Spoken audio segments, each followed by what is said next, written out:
Assalamualaikum warahmatullahi wabarakatuh. Bagaimana kabarnya hari ini, anak-anak? Baik ya, alhamdulillah.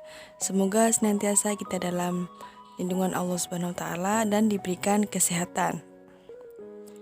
Untuk pembelajaran pada hari ini, Bu Guru akan menyampaikan melalui video. Nah, untuk materi pada kali ini adalah perkembangan ilmu pengetahuan dan peradaban Daulah Abbasiyah. Nah, untuk poin-poin yang akan kita bahas itu ada 4. Yang pertama mengenai faktor kemajuan, yang kedua indikator kemajuan, yang ketiga sistem pemerintahan, dan yang keempat faktor penyebab kemunduran Daulah Abbasiyah. Yang pertama mengenai faktor kemajuan. Nah, faktor kemajuan ini ada 2 faktor. Yang pertama faktor politik. Nah, faktor politik ini biasanya mengenai tentang pemerintahan ya. Yang pertama itu karena pindahnya ibu kota negara dari Al-Hashimiyah ke Baghdad yang dilakukan oleh Khalifah Al-Mansur. Kemudian yang kedua, banyaknya cendekiawan yang diangkat menjadi pegawai pemerintahan. Nah, itu faktor politik. Yang kedua itu faktor sosiografi, itu mengenai sosial ya, masyarakat sempat. Yang pertama karena meningkatnya kemakmuran umat Islam. Yang kedua, luasnya wilayah kekuasaan Islam yang menyebabkan banyak orang Romawi dan Persia masuk Islam.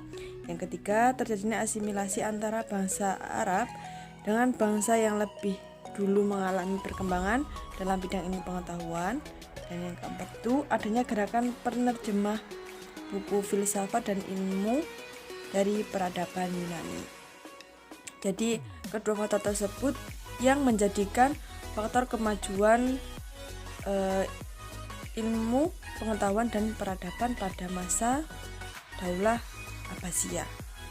Selanjutnya indikator kemajuan di antaranya itu dalam perkembangan ilmu keagamaan ya, itu tercatat sistemasi cabang keilmuan.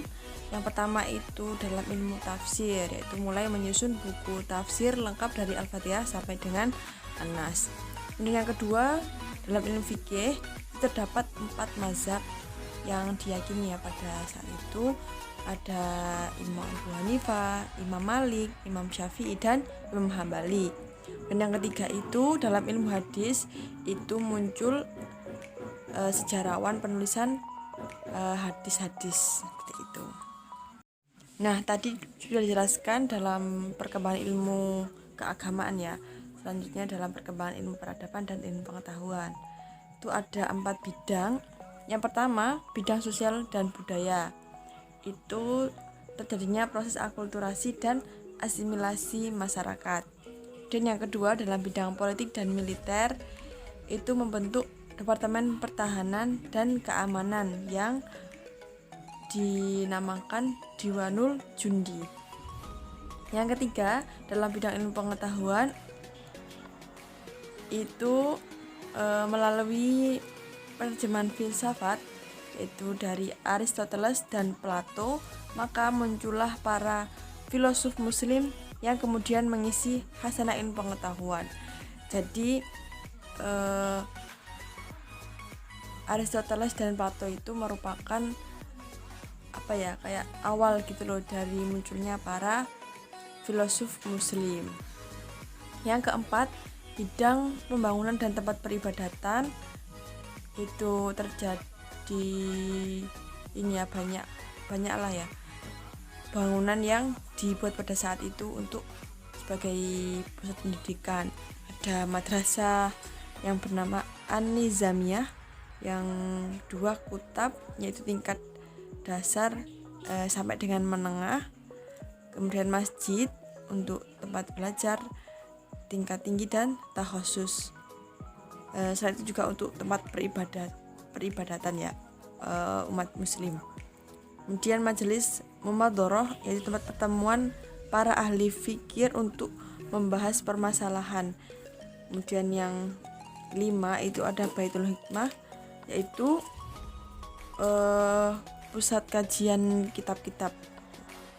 Nah, dalam sistem pemerintahan pada masa Daulah Abbasiyah, seorang pemimpin itu bernama khalifah dan dibantu oleh wazir atau perdana menteri.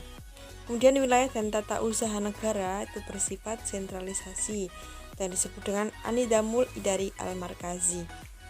Kemudian tanda kebesaran ini untuk para pejabat ya, itu ada beberapa yang dijadikan sebagai tanda.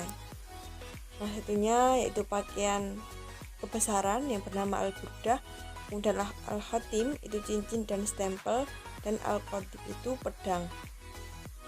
Nah, tanda kehormatan itu ditandai dengan al-khutab, yaitu pembacaan doa bagi khalifah dalam khutbah Jumat.